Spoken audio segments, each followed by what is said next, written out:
बच्चों, आज हम भूगोल का कक्षा 7 का दूसरा पाठ समझने का प्रयास करेंगे। पाठ का नाम है पृथ्वी के स्थल रूप। यानी जो हमारी धरती होती है वो कितने प्रकार की होती है, धरती का आकार क्या है, उसकी स्थिति क्या है, तो इस सब की जानकारी हम इस पाठ में लेंगे। तो हम स्टार्ट करते हैं। पृथ्वी के स्थल रूप। इसमें देखो, पृथ्वी के धरातल पर हमें विभिन्न प्रकार की स्थलाकृतियाँ, लैंडफॉर्म्स देखने को मिलती हैं। यानी जैसे नदी, पहाड़, मैदान, पठार, तो बहुत तरह की पृथ्वी होती है। पृथ्वी का एक तरह का रूप नहीं होता, ठीक है। हम पृथ्वी के जिस भाग में रहते हैं वो मैदानी भाग है।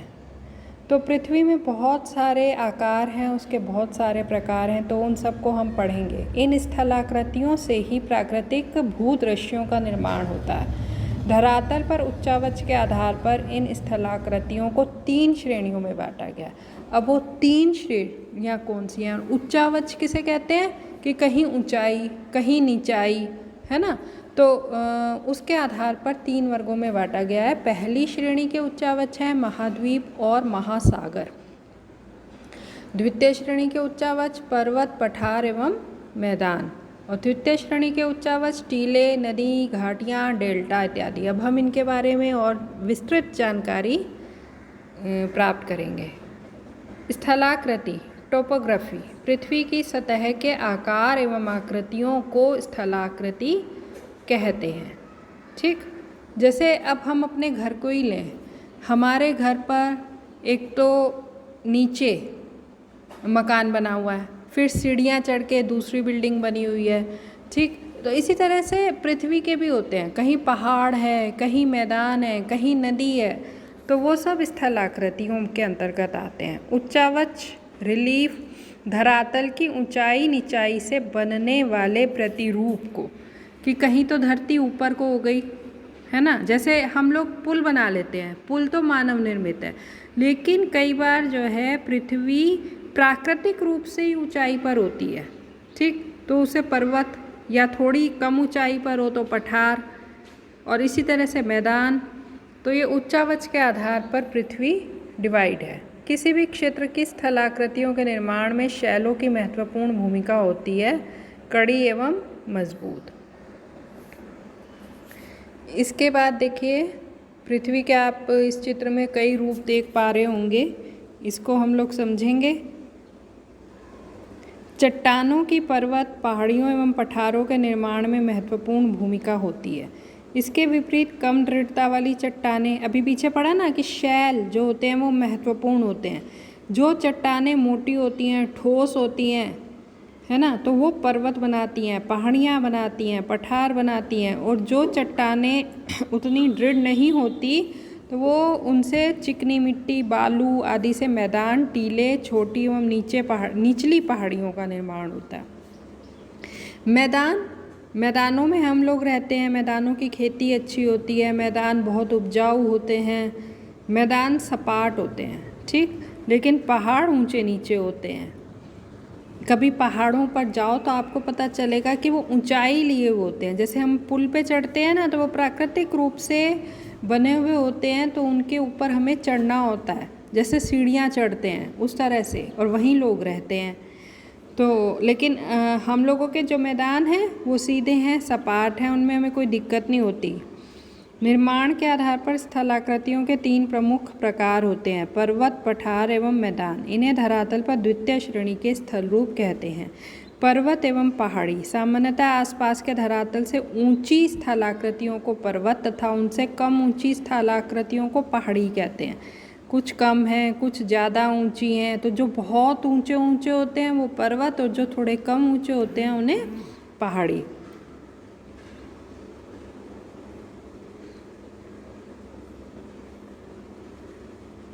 इसके बाद है पर्वत साधारणतः समूह में होते हैं, इसे पर्वत श्रेणी कहते हैं। पहाड़ दूर से ही स्पष्ट रूप से दिखाई देने लगते हैं एवं उनका शिखर क्षेत्र अपेक्षाकृत संकुचित होता है। उत्पत्ति के अनुसार पर्वत मुख्य 3 प्रकार के होते हैं, वलित, फोल्डेड या मोड़दार पर्वत। जब चट्टानों में पृथ्वी की प्राकृतिक शक्तियों के कारण, आंतरिक शक्तियों के कारण मोड़ या वलन पड़ जाता है, जैसे मोड़दार, जैसे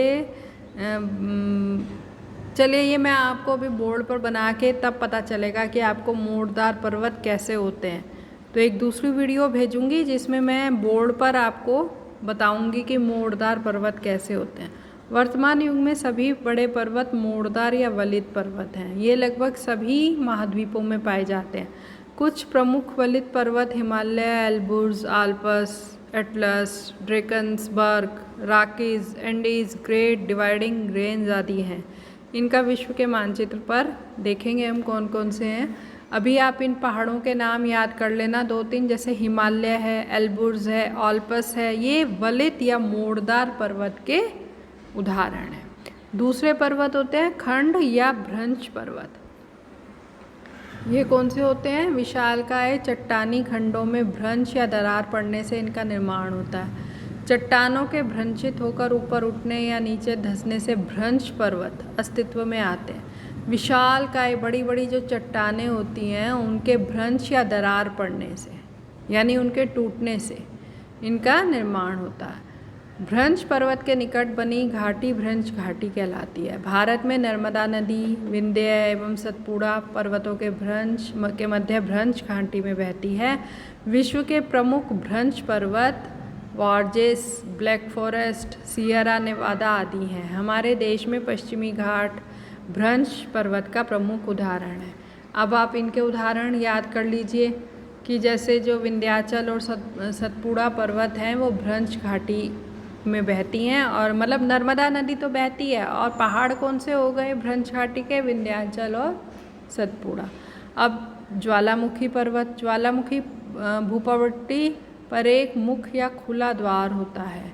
इस रास्ते से मैग्मा या लावा पृथ्वी के धरातल पर आता है, यानी जो पृथ्वी के अंदर है मैग्मा, वो ज्वालामुखी, जब ज्वालामुखी फटते हैं तो ये बाहर आ जाता है।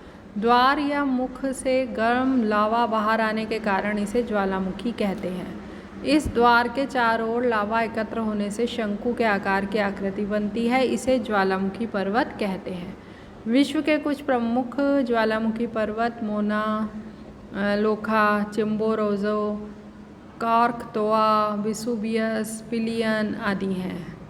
ठीक है, तो इनके नाम आप लोग याद करेंगे। अब नीचे आ जाइए। पठार पृथ्वी पर अपेक्षाकृत ऊंचे एवं चौरस स्थल रूप पठार कहलाते हैं। ये पर्वतों की अपेक्षा कम ऊंचे होते हैं। पर्वत और पठार में जो मुख्य अंतर वो यही है कि पर्वत ज़्यादा ऊंचे होते हैं और पठार उतने ऊंचे नहीं होते, परंतु जो इनका शिखर है वो छोटे छोटे उच्चावच को छोड़कर समतल और सपाट होता है, यानी ज़्यादा इनमें मुड़ाव भी नहीं होता।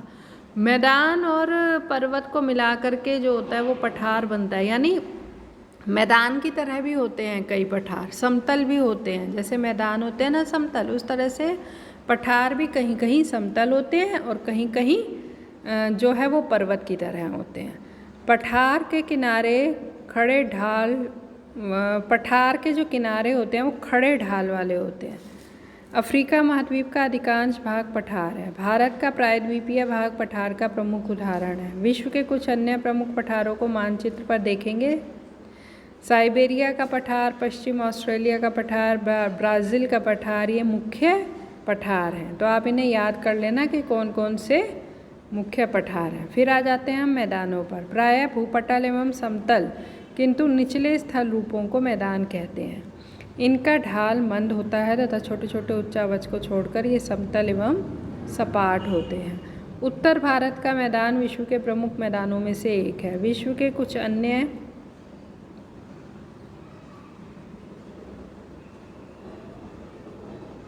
प्रमुख मैदान यूरोप का मैदान, साइबेरिया का मैदान, हांगहो का मैदान, उत्तरी अमेरिका का मैदान, मध्य एशिया का मैदान, आप इन्हें याद कर लेंगे। जहाँ हम रहते हैं वो भी पृथ्वी का मैदानी रूप ही है। ठीक, हम जिस एरिया में रहते हैं वो पृथ्वी के मैदानों में रहते हैं, जो बहुत अच्छा एरिया है, बहुत उपजाऊ क्षेत्र है, तो वो पृथ्वी का मैदान है। बाकी जब आप लोग स्कूल में आएंगे तो इसको बोर्ड पर हम अच्छे से और भी अच्छे से समझेंगे। ठीक है, कि पर्वत कैसे बनते हैं और मैदान किस तरह से दिखते हैं, पठार कैसे होते हैं, तो इन चीज़ों को हम और भी अच्छे से समझेंगे।